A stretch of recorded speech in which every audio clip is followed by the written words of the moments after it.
And he had us. Right shot! Now you want to get nuts? Come on! Let's get nuts.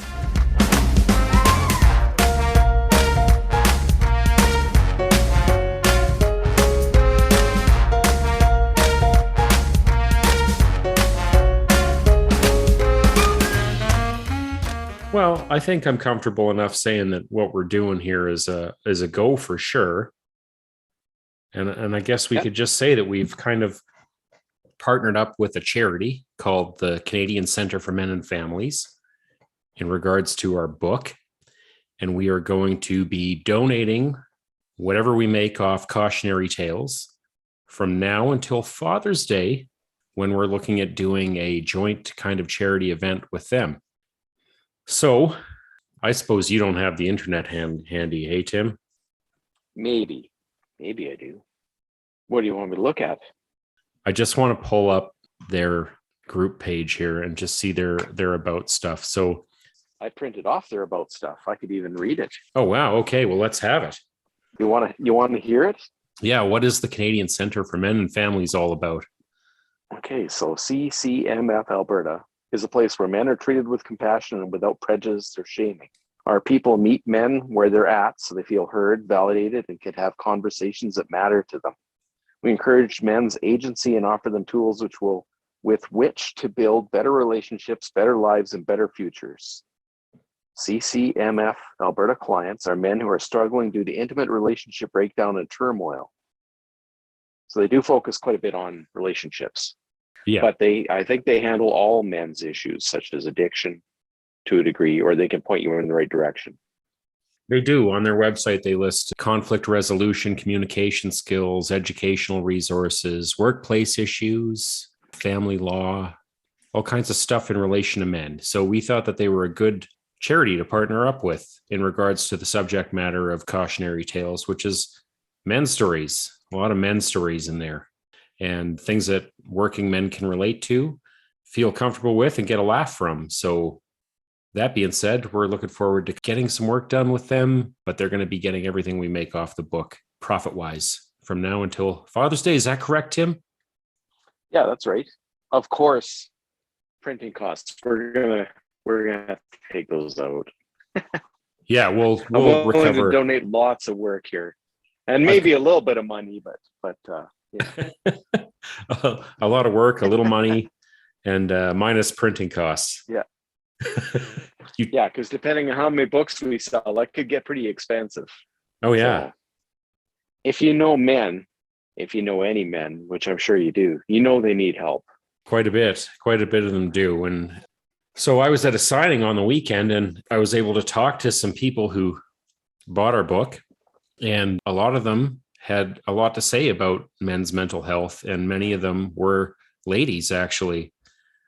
This was something that was very important to them. One person in particular had a real good conversation with me, particularly about military men and how they don't seek help until things are too late. And by that time that they realize that they've had a problem, they've been divorced, have gotten into addiction issues, and are in danger of losing their job. And that happens in the public sector too. I've seen it happen with other people that I've known or worked with, and it is kind of consistent across the board that's kind of what happens. And I think the biggest thing is with these folks that I talk to, and specifically with the CCMF, is just kind of reducing that stigma around all that stuff so that men feel more comfortable in discussing their issues before they start to affect them and everyone else around them, as issues tend to do. So it was an interesting signing for sure. Everyone I've talked to has been really open about the idea. There goes a diesel truck. That they like the idea that there is an agency to help men, but they had no idea that it was there. Yeah, it's like in general, nobody thinks, "Hey, I have this problem, and there's somewhere I could go to get help." Men don't think that. So if we shove it in their faces enough times, maybe they'll remember when they need it. That's right. So awareness, I think, is the biggest thing that we can. Sure, they need help with their funding, but awareness is more. They need awareness more than anything. That's right. That's how I feel. So, and we're helping to do that as much as we can. So, yeah, there's been a couple times in my life where I could have used them, but of course, I don't think they existed, and also I didn't know about them. So That's what I said too. Is that everyone goes through stuff, and I've been through stuff, and now I think, to be in perfect honesty, I think I come from, and maybe you've got a little bit of this too, but that generational thing where you got to just suck stuff up all the time and bury it down, and sometimes I guess that's a good thing, but not always. And when things get really bad or things get really tough, maybe that's not such a good thing to do. And that's something that I've always done, and it's probably not been the best thing ever. And I really could have used something like this. I didn't know they existed when I went through some stuff. So looking back on it now with the keen eye and intellect of the silver fox that I'm becoming in these later years of my life, I think that maybe I might be more comfortable with reaching out to something like this if ever I needed to again. And I certainly would direct other people of all walks of life and all ages towards something like this if ever I saw the opportunity. So yeah, it's something that I never really thought that I don't know. I just, you don't really feel like there's help out there for you, and you don't know where to look. So that's the hard part, I think. well, that's a deep subject. It is a deep subject, man. And I don't think, unless you're just one of those bottom feeder fish, that you should just suck everything up. No, it's good to kind of get your stuff out there and figure out what the path through things is. And there's all sorts of people out there who are interested in helping if you know where to look. Well, I think law enforcement personnel must also be in that category with the military. And speaking of law enforcement, that leads right into our main topic. A man who desperately needs mental help. Tim, you're not talking about the Batman, are you? Yes, I am talking about the Batman. All right. Well, the Batman is another person who's chosen to take their own path. The Batman did not go out and find, what would you call it, a reasonable opportunity to seek help. He sought another avenue, and that is one that's entertaining to all of us for 80 years going on now. 80 years. Something like that. I think it has to be close to 80 years. 1930. He's not looking nearly gray enough. 1939? I'm bad at math, Tim. 1939 till now? That's 83 years. Oh, yeah. Batman is our favorite octogenarian. So what would you say now I've had this conversation when you're a comic book nerd, Tim, and I don't know how much of a comic book nerd you might have been when you were younger. But I was a lover of comic books. And Batman in particular? Not really Batman. Batman didn't do it for me. He was normal. Oh. Too human and a little angry. Well, Spider-Man, at least he had jokes on his side, right? He did. Yeah, he does usually. Batman, in regards to Batman, what I'm thinking of here is that we've had several different variations of Batman, and some have been fun, easygoing, lighthearted, and other ones have been, the dark, brooding kind of mentally roughed house guy, I guess you'd say, or I don't know how you'd say that, but a person who's going through some serious stuff. So overarching, and we've always had, I think it's safe to say that we've always grown up with Batman. Batman's been in my life since, before I can remember. I remember first watching the Adam West stuff that was on TV. That was the Batman that we had up until 1989.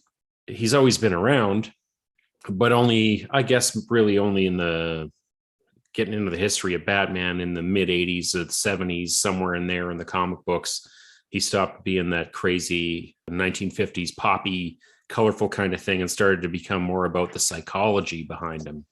Comic book nerds love to talk about the psychology of Batman. And in recent years, they've even kind of talked about the psychology of what he's actually doing and how you present his bad guys in contrast to him, I guess, because they're kind of the same thing, right? They're all breaking the law. Batman is too. The bad guys are doing pretty heinous stuff, and Batman's trying to stop them from doing heinous stuff, but all of their purposes for doing it are from the point of view, kind of, you could say, of someone who is going through some mental issues.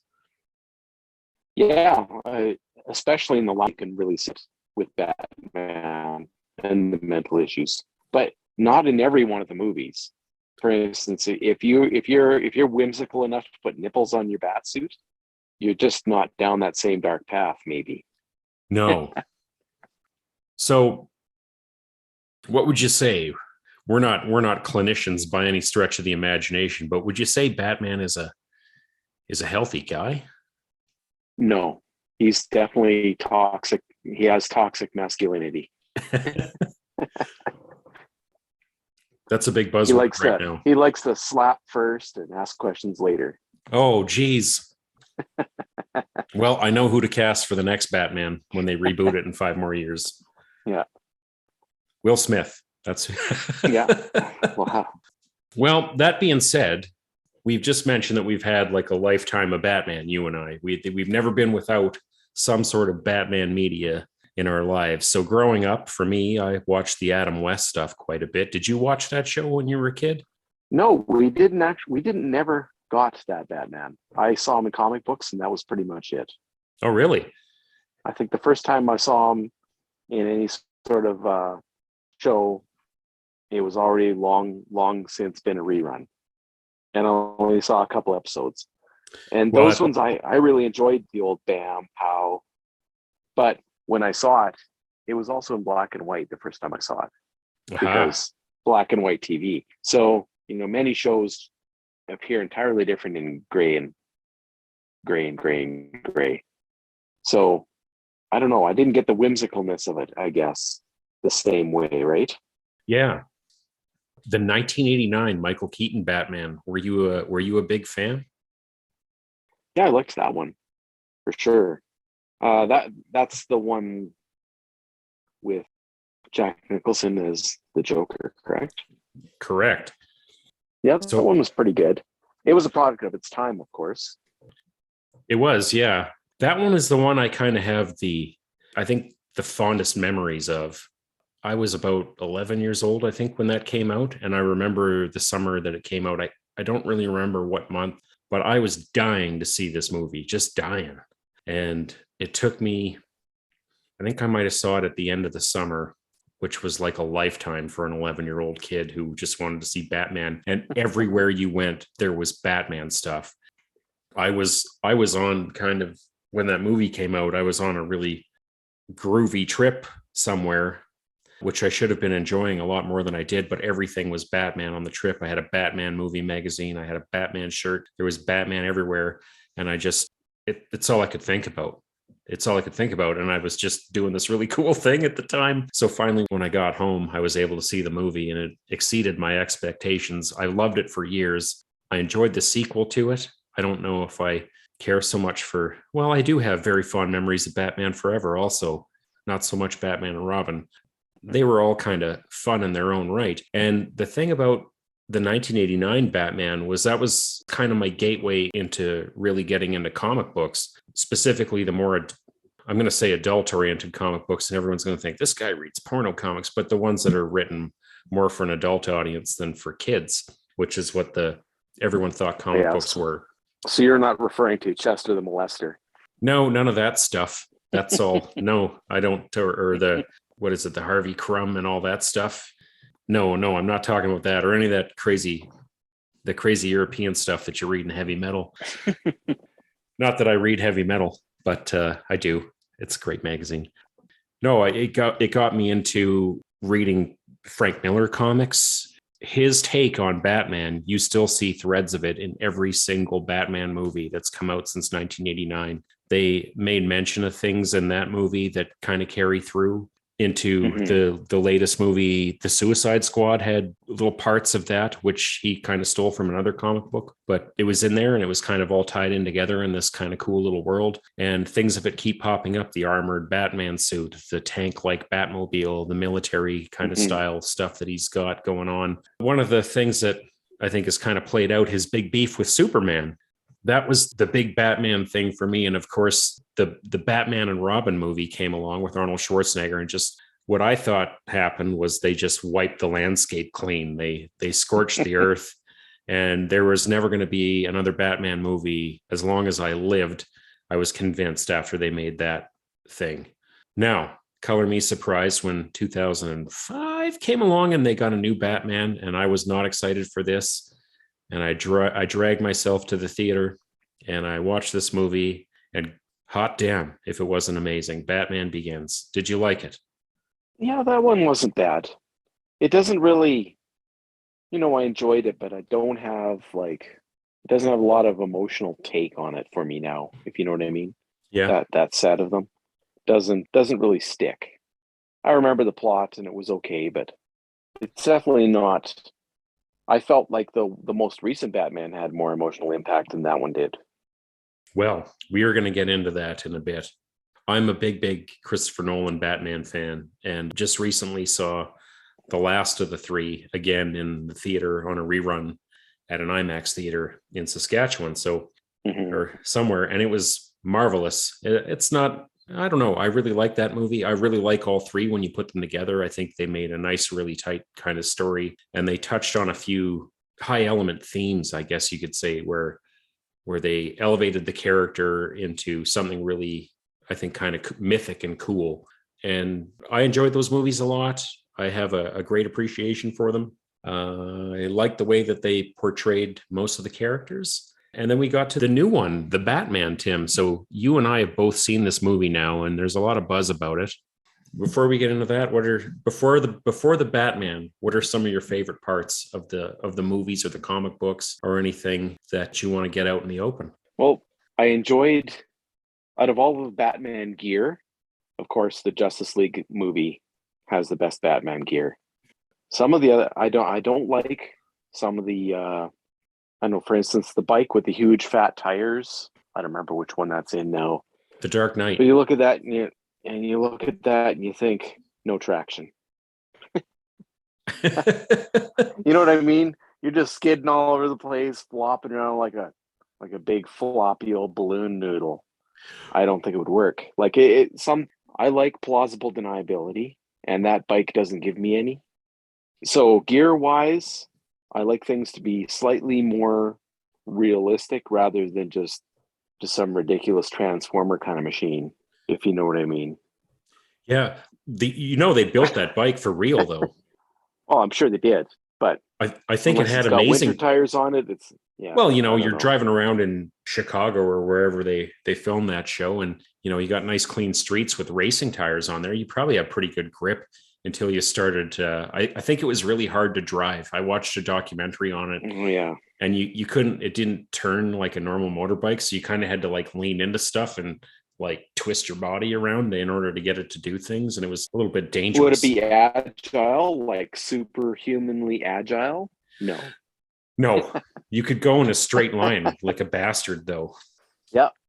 We glossed over my favorite Batman, which was Ben Affleck, too. I just, you mentioned him, that he had the coolest stuff in the Justice League movie. Yeah. And he did a good job of the Batman, in my opinion. I did. He was gruff, no nonsense, right? And not twisted per se, but not healthy. Still not mentally healthy, but yeah. Now, when he gets introduced into the story in Batman v Superman, he's kind of a prick. And of course, all hung up on his parents still, because they show all that when the story starts. So you get that whole aspect of things. But I think by the time the next movie rolls around and he realizes what an asshole he's been, you kind of get a really cool version of Batman, not in the theatrical version. We are strictly talking about the Zack Snyder Justice League here. That's a caveat I'm going to have to put out. We're not talking about the bullshit that came out in the theater.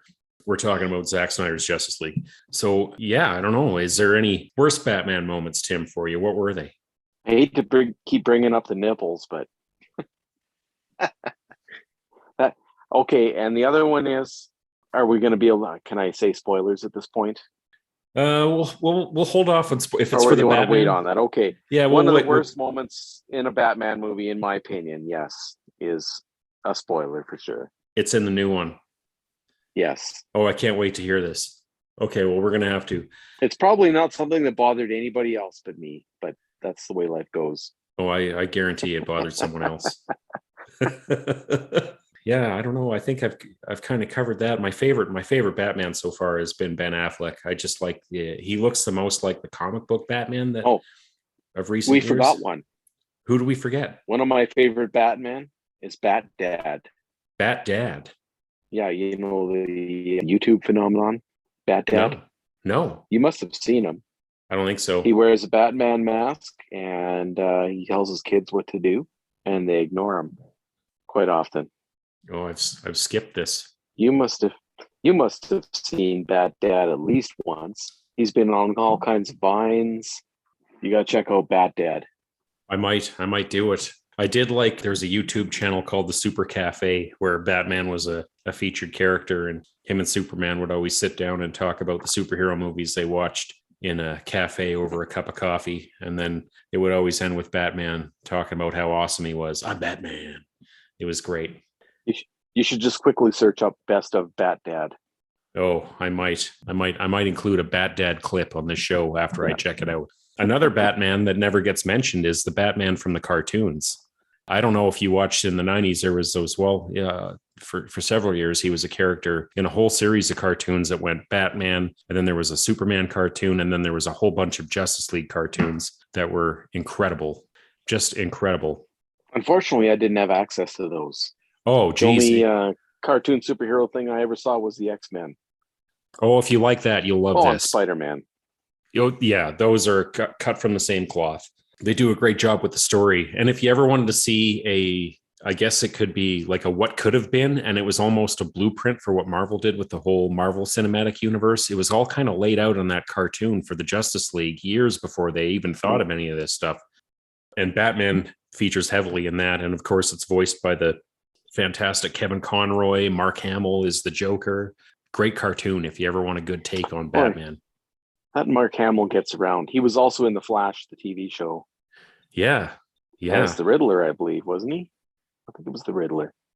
The trickster. Yeah. And yeah, he voices a whole bunch of guys. He does a lot of voiceover work on a whole lot of cartoons these days. The Joker's one that he's most well known for that. He did the Joker on, I don't know how many Batman cartoons and movies. A lot of people consider him to be their favorite Joker of all time. Sometimes you get into the Heath Ledger thing, and some people get into the Jack Nicholson one, but the most adamant Joker stands are the dudes who are like, Mark Hamill is it. That's it. That's all, game over. And he is pretty good. But we can jump into it, man. The Batman. So what'd you think? Where does it rank for you on your Batman movies? You know, I liked it, but it went too far. I feel like if we would have stopped at about 80% of the movie, it would have been amazing. And then they just blew right past the stop point. And that made the movie, it did two things. It made the movie so long that my wife were like, why are we still here? Can I leave now? And it also ruined the story at the same time, I felt. Or it cheapened it. It cheapened the story. It didn't ruin it per se. But it did throw in, well, I won't even say it yet. My least favorite part of that movie happened near the end. Oh, yeah. So if you were to rank this out of all the Batman movies that you've seen, where would you put it? Probably number 4. What would be number 1 for you? 4. Number 1 would be the 1987. The Michael Keaton Batman. Yeah. Yeah. And I'm not sure. Probably, Batman and Robin wouldn't be the bottom.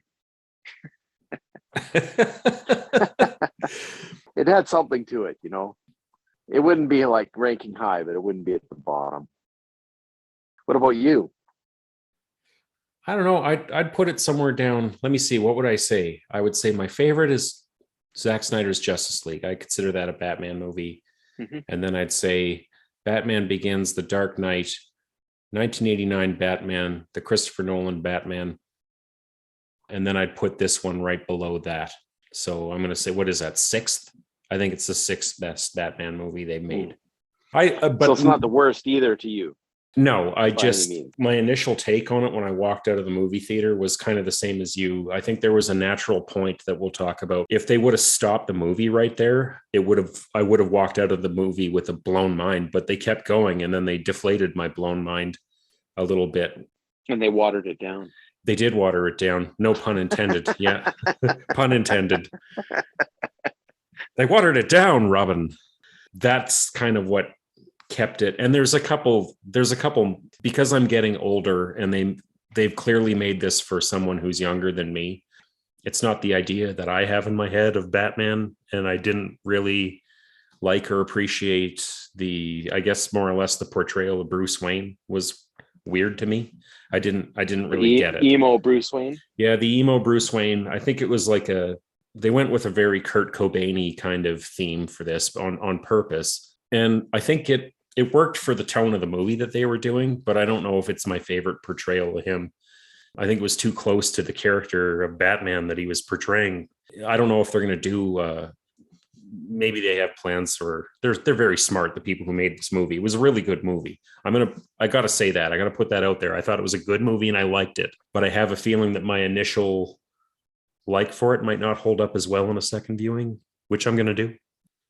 100% I'm going to watch this movie again. But yeah, the more I think about it, the more things kind of just don't jive with me. But there is a lot of good in this movie. I think one of my favorite stars of this movie was the car. Like, I enjoyed that whole chase scene with that version of the Batmobile. That was a banging Batmobile. That thing was sick. And I loved it. And it was lower tech. It was not as ridiculously Transformer-ish. No, it did a job. You know, like every movie goes, oh yeah, well my Batmobile is bigger than yours and faster. Oh yeah, well mine's got spider legs. Oh yeah, well mine can shoot Nerf missiles. Like everyone has to be more and more and more. And this one kind of dialed that back to something potentially even maybe real. Yeah, which I really enjoyed. I really liked that too, and they had a great chase sequence with it. Colin Farrell is the Penguin. What'd you think? Well, he's no Danny DeVito, but he did a really good job. What do you think about putting a fella like Colin Farrell in that amount of makeup to play that guy? Was it worth it? Yeah, I think it was. I mean, I'm sure that blew their budget, but their makeup budget. Dude, they had so much money for this movie. It was insane. Yeah, I liked him too. I thought it was kind of cool to see him do something that's, I wouldn't really associate him with that sort of thing at all, ever, in any sort of the roles that I've seen him in. I always liked that actor. Like, Colin Farrell's a great actor. He's understated, and he usually shows up in more art housey kind of things these days. But I kind of like that he did this big budget thing under 800 pounds of makeup. He could have very easily have been Batman. Yeah. I could have seen him playing that role, but he took something else that was kind of different. Catwoman, Zoe Kravitz as Catwoman. I thought she was fantastic too. Yeah, she did a good Catwoman. Probably my favorite depiction of that character that I've ever seen. Okay, we've talked about this before with superhero shows, and I'm gonna call out a couple ones here. Daredevil and the Punisher.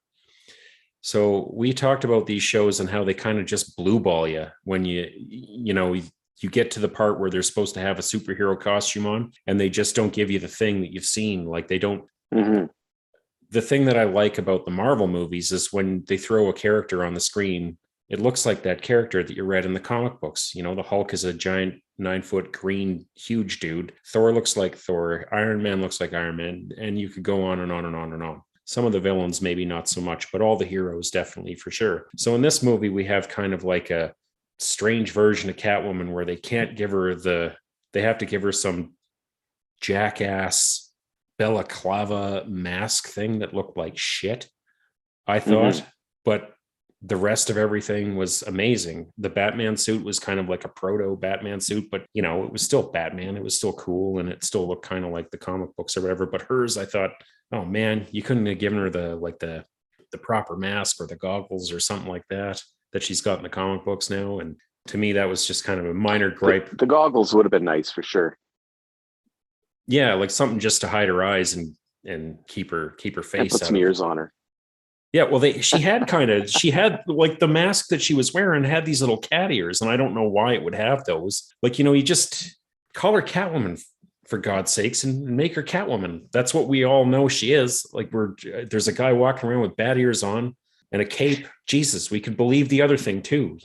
I don't get it. I don't know why they keep doing this, but they do. Maybe in the next movie she'll have a rad outfit or whatever, but half a star off because you're making your people not look like they look in the comic books. I get that a director too kind of wants to put his own spin on things, and the Batman that we saw in Justice League looked a lot like he does in the comic books. The gray suit, the black cowl, the everything, the gloves and all that jazz. He looked the most like any of the comic book Batman, specifically from the recent years. But that was kind of a contentious issue with me, and it was something I noticed when they first brought out the trailers for it, and I was like, Okay, so the tone of the movie. Are you familiar with the work of David Fincher, Tim? The movie Seven. A little bit. Yeah. I don't know if I ever actually saw the movie Seven. No. It was one of those things where everybody else went to see it without me. So then afterwards, I did the old sour grapes thing, like, oh yeah, well, I didn't want to watch that movie anyways. So then I never got around to it. There's we could spoil Seven because it's over 20 some years old, but you're missing out if you've never seen it. I know the basic plot, and I've seen some photos, scenes of it. That's it. This movie reminded me most of, I guess, the tone of it reminded me of the movie Seven, that dreary, kind of drizzly, rainy, kind of dark city, kind of everyone's corrupt, spooky kind of thing. It reminded me a lot of that.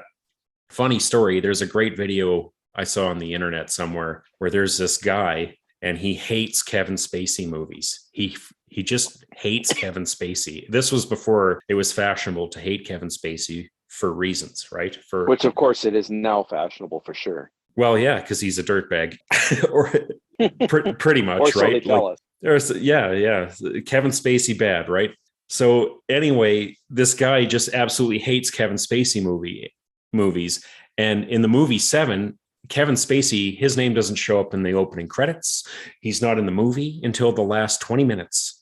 And they're sitting there and they're videotaping this guy, and he's watching this movie and he's right into it. He's right into this movie. It's a good movie. And then all of a sudden, fucking Kevin Spacey shows up and he just loses his shit. It was the funniest thing I've ever seen. Kevin Spacey does not show up in this movie. Full stop. No Kevin Spacey in the Batman. But a character does show up, Tim, and we're going to talk about that. I guess we're going to hit the spoiler button right now. And if I had a working soundboard, I'd make a cool noise, but I can't figure out how to do it. You might have to throw it in later. Yeah, I'll see what I can do. We should invest in some real podcasting equipment, I guess, eh? I've looked at it. Oh, well. And I have room on my desk to put it now. So anyway, we're going to hit the spoiler button right now. If you haven't seen the Batman, and you don't want to hear us talk about all the stuff from the end of the movie, pause button, come back later, do something. Mm-hmm. Go see the Batman and then come back, unpause, and we're going to be right back where you started. So do you want to take it away? The end of the movie, there's something you didn't like. Well, okay, so maybe most people don't know where Gotham City might be. And yes, it is located near a coast. And yes, maybe over time the ocean has risen a little. However, a seawall that I don't know. I'm not aware of any other movies where at any moment Gotham City could just be plunged into the ocean, basically. And I'm not aware of any real world cities down there that are quite that bad where you can just blow up like several points and flood the entire city instantaneously and kill almost everybody. Well, there is New Orleans. There is New Orleans, but you couldn't just set 7 bombs off and boom, New Orleans gone. Yeah. You know what I mean? Like, it's not that far under the ocean as apparently Gotham City is now. It was never mentioned in the comics that there were seawalls, and you could basically, if they had put glass seawalls in, you could watch the aquarium. Like, it just seemed, cheap. Just like a cheap plot point to me. For like, oh yeah, but Gotham City's also like 10 feet underneath the ocean edge at all times. I was highly annoyed by that. By the revelation that blowing up a couple points in the city could flood it. I was just like, yeah. I could see that. We I could already see know that. the whole city's already a shithole. Does it also have to be underneath the surface of the ocean? Like level wise? It's definitely, no matter what, I'm never moving to Gotham City. No, you'd be out of your mind. Because not only do you have all of those bad guys, but you also have a seawall, which they could blow up at any minute. But yeah, that was, we already passed the point in the movie where I thought it should have been over, and then that happens, and that was like, yeah, okay. So to me, I think you're talking about when he goes. He goes in and he has his moment with the Riddler, and it's a really good moment after the Riddler's been caught. Yeah. And you almost think that the Riddler's figured him out too. And there's a really cool moment there where he's saying his name, Bruce Wayne, Bruce Wayne. Yeah. But he doesn't actually know that Bruce Wayne is standing right in front of him. It's a great moment. And then he kind of reveals that this is how he wanted it to be the whole time, and that he wasn't stoppable. Batman goes back to his house, detectives around, and he finds the other letter, and then fucking kaboom, the whole city starts going and the flood starts to happen. Well, that's where I thought the movie should have ended, right there. And if you would have ended it right there, it would have blown my mind and everybody's mind. But they put this sugar candy coated ending on there where he has to go and save a bunch of people and do a bunch of stuff, and everything's all happy, and he's out in the daylight handing kids up to helicopters and stuff, and it's also very sweet. Yay. But can you imagine the potential though for the Batman 2 if they would have he would have went to the asylum, had the whole confrontation where he thought that his secret was out. You could see the gears turning in his head. Do I have to kill this guy to shut him up? Made it past that point, goes to the guy's house, finds the secret plan, and then you hear a huge boom, and everybody's like, what was that? And then the lights come on. Yeah. Why wouldn't you do that? Ended on a cliffhanger. Like, I mean, it's obviously kind of a natural cliffhanger on its own, right? Like, we're obviously going to get another one. They set up other stuff and alluded to other things that he's been doing before. So this is kind of like he's been Batman for a year or two or something like that. And he's already clobbered one pretty high level bad guy who shows up in a very Hannibal Lecter-esque cameo at the end. We're already in spoilers, so we could say who it was. It's the Joker. Yeah. Good old Joker. Played by... so why didn't they build their, Marvel used the snap to get us to all go back to the theater again. Why couldn't they have used, I guess the seawall if they have to? Well, I have a theory about what they're doing with these movies. So, if the first... To me, here's what I think. I'm going to make a wild prediction right now. So you're going to see 3 Batman movies. The first one we've already seen. Not 3. You're going to get 3. You're going to get a trilogy. So you're going to get the one we just saw, which is David Fincher's 7 version of Batman. Okay.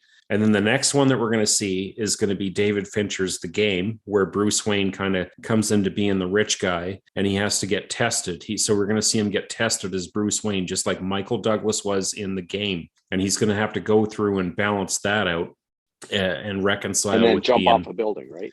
Well, you're still going to have all the Batman stuff, but they're going to really be influenced by David Fincher's The Game. They're going to put him in that Gordon Gekko suit, and they're going to give him the Michael Douglas-y kind of rich guy crisis thing, because they're already kind of building that up with, reconciling his past with the things that his parents did and all that stuff. And he's going to figure that kind of stuff out and learn how to be the rich guy, kind of come out of it. It's going to be the Bruce Wayne story. And then the third movie is going to be the Fight Club story, where he's just hallucinating the whole time and seeing, the Joker, who may or may not be there. That's a trope that they've done in the video games. You could see something like that where he's having this like break with reality, maybe a Scarecrow induced break again or something like that. But they're going to do 3 David Fincher influenced movies. They have to now. They set it up. 7, The Game, Fight Club. That's my wild prediction for the Batman trilogy. You heard it here first. Well, you could be right. I still feel though that they're missing some of the things that stories are supposed to have in them. The story structure. I don't know. And that's why we all thought, why did this movie go astray? Because we subconsciously feel that they broke the story structure. You know what? I have a feeling that they realized that they did break when they made this movie, the ending feels tacked on. It feels like they came up with it separate from the main movie. And I think maybe that might have something to do with they just shot a bunch of shit, and that's what they had. But they might have also got through their movie and they got to that natural ending part and they thought, holy shit, we haven't given these people much of an action scene. They're going to freak out if they watch a Batman movie with no big splashy action scene. So then they wrote all that shit in with the Riddler bad guys, and I guess everyone, because they're smart, went into that arena that's definitely under the sea level when the flood's coming. Yeah, because that's where you always put your arenas. Yeah, they wrote a harebrained action, like it was just a dumb action sequence at the end, just to have, and it felt like they just needed to have an action sequence, and then an ending that just keeps going. Like he has this moment with Catwoman, he goes into jail and has the Hannibal Lecter time with the Joker, and it's just like we got this big bag of shit that we didn't know. I don't know, like I could have walked out of the theater half an hour before and just been happy. But they just kept going, and I'm still happy. Like I was still happy when I left, but it just felt tacked. It just felt tacked right on. I don't know. It was a good movie overall. Okay. So, do you think Kurt Cobain would have liked it? No, I don't know much. Here's the thing. I don't. I'm not the right guy to ask that to, because I was the prime age for the Kurt Cobain fan club, and all my friends were doing it. Everybody I knew was into the thing. But you know what? I looked around, and to me, the whole Nirvana thing, everyone was wearing the Doc Marten boots, the grunge shirt tied around their waist, the Nirvana t-shirt, the long hair, and I had long hair too. But I looked at that whole thing and it seemed like a uniform to me. So it creeped me out. And then it gave me culty vibes and it creeped me out. And then when he died, everyone was instantly sad, like some cult leader had died, and that creeped me out also. So I have come into an appreciation for Nirvana and the work of Kurt Cobain later in my life. But when I was a teenager, the whole thing weirded me out. And that's a moment of honesty here. So I'm not trying to slight anything or his legacy or anything like that, but it just didn't sit well with me when I was a teenager, for I don't know why. So I don't know, like anytime I see this Kurt Cobain stuff, I'm just like, I'm not the guy to be down into that. I guess it's cool. I think he would have appreciated the mood that Bruce Wayne was in, but he wouldn't have liked the movie. No, I think maybe that's fair to say. I don't know. I don't really, I know more about Courtney Love and Dave Grohl and the Foo Fighters than I do about Nirvana, which is kind of crazy. I'm not a very cultured guy when it comes to music, so. Well, I listened endlessly to the CD with their songs on it, but other than that, I didn't do the uniform thing. I appreciated the music and the videos and the Weird Al take on the videos. I remember the one thing that did kind of get me was when I saw the video for Heart-Shaped Box. Oh, that's a disturbing video. Well, I liked that video, but that was like the one moment where I was like, I could be into this, but I liked the vibe of the video. I liked how they weirded me out, right? I think that potentially Heart-Shaped Box is closer to the inmates of the Arkham Asylum than Batman. Yeah. What does that say about me? We're right back to mental health here. Well, for sure, if Bruce Wayne could get a hold of our favorite charity, he could use their help. And they could use his help because he's got lots of money. So, well, Gotham City is a place that just needs all that stuff. If they had an organization like this, it would do heaps of good for them. I mean, they would need to upgrade their armor, maybe harden their facility. Yeah. Maybe build it on the second floor for when the floods hit. Well, you're going to want to look at building stuff on stilts in Gotham, which will make that street level stuff all the more creepy, because you'll have all these cool columns and girders and rivets and stuff like that. You could just run around and everything will look like Streets of Fire. I don't know if you've seen that movie, but that's what it looks like. It'll make it pretty handy for you can have Aquaman come in and help you out there. Yeah, like he could just swim down there and get the guys. What are your thoughts? Do you think that this movie has any potential to be connected into anything else? It doesn't feel like it does to me. No, I like that. Unless they build an emo version of every other character. So And I'd be curious to see how emo Flash would turn out. But we already kind of have that, so. yeah, well, he's kind of a fun, happy-go-lucky Flash. I have kind of an issue with that Flash because the Barry Allen Flash that we see in the Justice League is personality-wise a lot more like the Wally West Flash that was in the comic books when I was a teenager, and he's kind of a fan favorite Flash. He's also the Flash in the Justice League cartoon. He's pretty fun. But so speaking of the Flash, we have a Flash movie coming out in 2023, and I don't know if you've seen any previews or anything like that. Did I see a little bit of Dr. Fate in that preview? That Dr. Fate showed up in the Black Adam trailer. There's a little thing. So there was an event that they have every year, and I think it happened in January or February or something like that, called DC Fandom, and they bring out all their DC shit that's going to happen there. And there was a small trailer for The Flash, and this is kind of we're in spoiler territory, so we could keep talking about this stuff. But if you like the Michael Keaton Batman, Tim, you're going to be in for a treat in The Flash because he's back. And Ben Affleck is too. Right. So I did hear something about that. Yeah. So we're going to be getting the 2 Batmans in that movie. Multiverse stuff, Tim. Multiverse. Well, now the actual Marvel multiverse movie is shortly as well. So we're going to be all multiversed out by the end of the year. Are we going to? Okay. So Tim, we've just today broken our moratorium on superhero movies on the show. That sure didn't take long, did it? It didn't. All it takes. You know what? When you see a good one, and I've seen a couple good ones now. Did we talk about Spider-Man at all? We didn't do a Spider-Man show. Yes, we did. We did do a Spider-Man show. Yeah. It's okay. So we've broken it long ago. What a couple of bullshit artists we are. Can't even live up to our own crimes here. So. Well, that was more you than me. It is me. But it's my fault. Nothing else has come out though.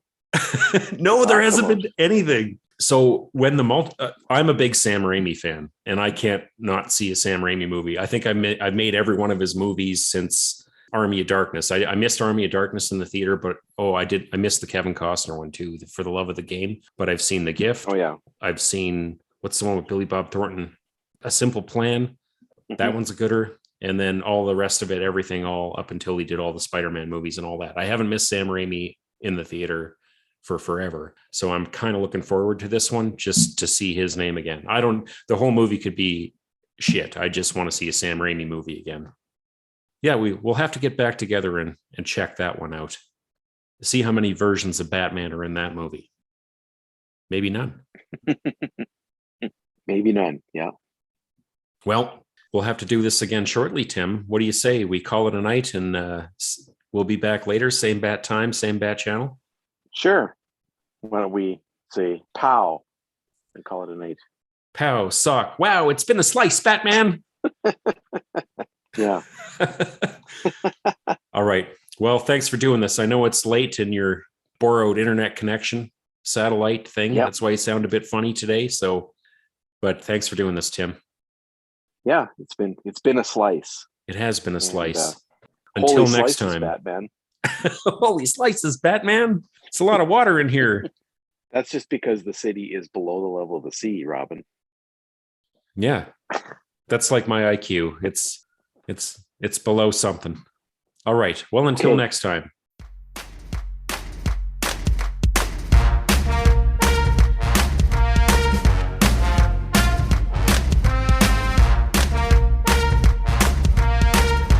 Well, how was my sound through there? Did it stay? It was kind of like, it was funny.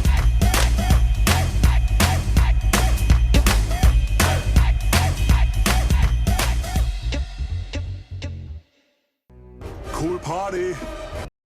Filling the void. I'd like to fill her void. We're gonna need signatures to overturn the ballot. I can supply those, Oswald. Teach her my French flipper trick. What do you say we heat things up? My passion, thoughts for my bride alone.